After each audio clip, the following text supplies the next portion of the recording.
hari-hari ini kan kita dapatkan tuh ranking korupsi. Menurut saya itu apa ya, terlalu menghina logika kita yang punya pikiran bahwa negara ini bisa kita kelola dengan benar. Kalau korupsi itu ada 3 sebabnya, Kak. Sederhananya nih, saya pernah ungkapkan berkali. 1, korupsi karena kebutuhan. 2, korupsi karena keserakahan. 3, korupsi karena sistem. Lagi-lagi membereskannya itu nggak bisa dari level tengah, Kak. Harus dari atas, dari nomor 1 memulainya. Komitmen itu diwujudkan dengan apa? Bukan dengan statement, tapi diwujudkan dengan kebijakan.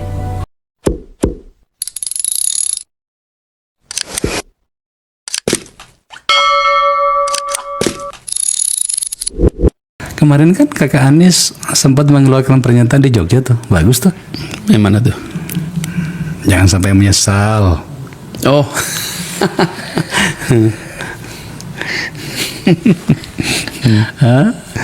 Jangan sampai menyesal salah pilih gitu. oh ya. Maksudnya apa sih? Kalau demokrasi kan begitu. Iya. Kalau kita memilih dan pilihannya benar, ya pilih lagi. Iya. Tapi kalau ternyata kita memilih, ternyata yang dijalankan berbeda dengan harapan, jangan dipilih lagi. Gitu. Itu Sesimpel itu ya. karena begini, Kak, ini kan uniknya demokrasi. Demokrasi ini berbeda dengan sistem sebelumnya, mengendalikan kekuasaan. 1, dibatasi skopnya. Jadi kalau dulu sebelum era demokrasi, kekuasaan itu semua, ya penguasa hukum, ya penguasa eksekutif, semuanya itu dalam satu kekuasaan yang luar biasa tanpa batas. Dengan demokrasi dibatasi, ada eksekutif, ada legislatif, ada yudikatif ya. Contoh yang kedua, dia dibatasi waktunya, Kak. Ada batasan. Ada batasan. Sebelumnya, ya kalau sudah menjadi pemimpin, ya tunggu sampai pelayatan baru ada pergantian. Sebelum ada yang meninggal, ya nggak diganti. Nah, ada demokrasi dibatasin waktunya. Nah, karena itulah kalau kita memilih pemimpin yang menjalankan janjinya, ya pilih lagi. Kalau nggak menjalankan janjinya, ya jangan dipilih lagi. Sederhana sekali kan. Kalau cuman jadi udah nggak ada, jadi rame itu ya. Iya, ramai. Aku baca penuh banget orang di situ ya, luar biasa. Kalau begitu kakak Anies, ya sudah kita agak serius dikit ya. Tadi itu nggak serius sih, cuman rindu-rinduan udah lama kita nggak ketemu sama kakak Anies gitu. Gini, ada banyak pertanyaan dari banyak kalangan di kita sekarang. Kenapakah gerangan kita, atau dalam bahasa sedikit akademiknya, apa kendala bagi negara-negara yang telah menyatakan diri berkomitmen pada demokrasi, tapi ternyata situasi yang diinginkan itu malah semakin menjauh. Dalam beberapa catatan literatur yang sering kita baca, ada beberapa penyebabnya ya, korupsi dan penyalahgunaan kekuasaan, kemudian ketimpangan sosial dan ekonomi, lalu intervensi militer atau kelompok berkepentingan. Nah, ini yang penting juga nih, ketidakdewasaan politik, lalu media dan disinformasi. Yang selanjutnya adalah ketidakstabilan hukum dan lemahnya institusi. Dan yang terakhir adalah tekanan global dan geopolitik. Itu pertanyaannya kakak Anies. Kenapa gerangan pada ketika dibawa ke situasi kita, kenapa kemudian tampak demokrasi itu malah menjadi beban?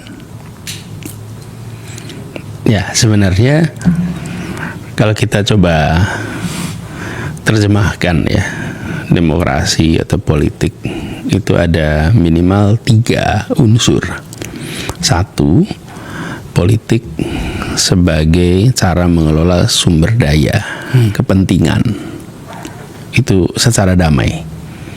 Yang kedua adalah cara membuat keputusan, kebijakan yang berlangsung dengan aspiratif. Yang ketiga, siasat, taktik, politik, kira-kira begitu. Nah, ketika kita tadi sampai pada itu, demokrasi itu ataupun non-demokrasi itu mengelola sumber daya. baik itu sumber daya alam, pendapatan negara, dan lain-lain yang jumlahnya besar. Ketika demokrasi tidak diiringi dengan tata kelola yang benar, maka tata kelola yang salah ini akan membuat proses demokrasi itu menjadi tidak sehat. Dan itu harus diatur secara, kalau bahasa resminya diatur di institusi. Institusi itu apa sih? Kadang-kadang kan orang-orang bilang, apa sih Pak itu institusi itu gitu. Institusi itu artinya dibikin aturannya, dilembagakan, ada aturannya. Jadi kalau ada aturan, saya beri contoh. Pembiayaan kampanye. Ada tidak pengaturannya, pembiayaannya? Dan yang kita saksikan hari ini itu belum ada yang komprehensif dengan benar. Sehingga biaya kampanye, lihat pilkada, luar biasa. Dan kemudian konsekuensinya apa? Ya konsekuensinya ketika masuk ke dalam pemerintahan, dia harus mengembalikan segala macam ongkos yang keluar. Itu bukan sesuatu yang sederhana, Kak.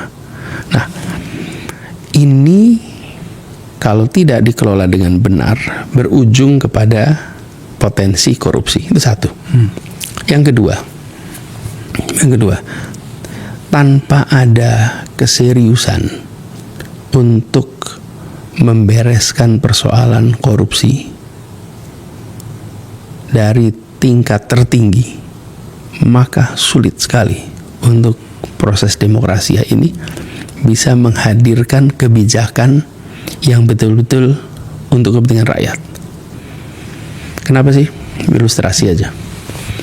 Ketika pemerintah dengan DPR misalnya memutuskan untuk membiayai sebuah proyek, misalnya digitalisasi yang angkanya fantastis, itu kalau tidak ada transparansi, tidak ada governance yang benar antara anggaran yang dialokasikan untuk proyek itu dan anggaran yang nanti diterima oleh pelaku-pelaku, itu bisa nggak masuk akal. Jadi itu kita sudah saksikan praktek-praktek itu, Kak. Jadi saya melihat penting ada komitmen, diwujudkan dengan apa? Diwujudkan dengan mengatur, melembagakan aturan main tentang pembiayaan, dari mulai pembiayaan kampanye, pembiayaan kepada partai, sampai dengan bagaimana transparansi di dalam eksekusi anggaran. Ini bagian yang nggak bisa dipisahkan dalam demokrasi, Kak. Karena kalau tidak ada itu, salah satu contoh yang pernah disebut sebagai negara yang terjebak di dalam middle income track karena persoalan policy, itu dulu Filipina. Filipina itu banyak dianalisa. Kesimpulan, sebagai salah satu kesimpulannya adalah bahwa keputusan tentang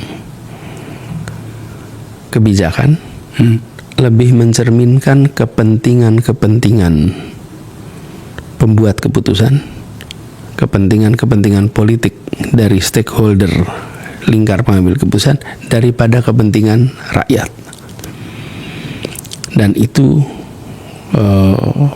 pada waktu itu salah satu contohnya ditunjukkan pada kasus Filipina. Acemoglu menulis soal ini, One Nation's Failed. Saya ikutin logika itu, Kakak Anies. Hari ini kan yang sungguh merobek rasa keadilan kita itu adalah pada skala kasus semakin besar. Itu bisa di mana saja, dari pusat sampai daerah, katakanlah seperti itu. Maka kemudian ternyata apa yang saya sampaikan tadi itu mendapatkan pembenaran bahwa institusi negara kita lemah pada berbagai sektor. Ya, Kakak Anies kan bahkan sudah mengalami situasi itu, bahkan ketika bertarung kemarin di Pilpres. Saya ingin sebuah catatan yang sedikit agak detail, Kakak Anies. Mengapa kemudian kita tampak tak cukup serius atau tak cukup menyediakan diri untuk bagaimana menguatkan kelembagaan-kelembagaan yang ada bernama institusi negara itu tadi? Macam-macam. Hari-hari ini kan kita dapatkan tuh ranking korupsi. Menurut saya itu terlalu menghina logika kita yang punya pikiran bahwa negara ini bisa kita kelola dengan benar. Tapi tampaknya berbanding terbalik. Apa catatan Anda menyangkut itu? Kalau kita bicara tentang praktek korupsi ini luar biasa, masif, dan lagi-lagi membereskannya itu nggak bisa dari level tengah, Kak. Harus dari nomor 1 memulainya. Komitmen itu diwujudkan dengan apa? Bukan dengan statement, tapi diwujudkan dengan kebijakan. Apa kebijakannya? Jadi misalnya mulai dengan 1, pengadilan dan aparat penegak hukum. Ini institusi ini harus dirapikan. Itu artinya apa? Apa masalah yang ada di situ? Diberi solusi. Jadi reform itu bukan semata-mata menangkapi yang bermasalah sekarang, bukan. Reform itu adalah mengkoreksi apa yang sedang jadi masalah. Saya beri contoh. Kalau korupsi itu ada 3 sebabnya, Kak. Sederhananya nih, saya pernah ungkapkan berkali. 1, korupsi karena kebutuhan. 2, korupsi karena keserakahan. 3, korupsi karena sistem. Nah, korupsi karena kebutuhan.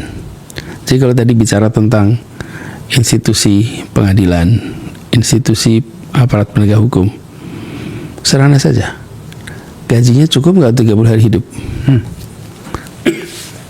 Kalau gajinya hanya cukup untuk 20 hari hidup, ya bagaimana kita bisa berharap?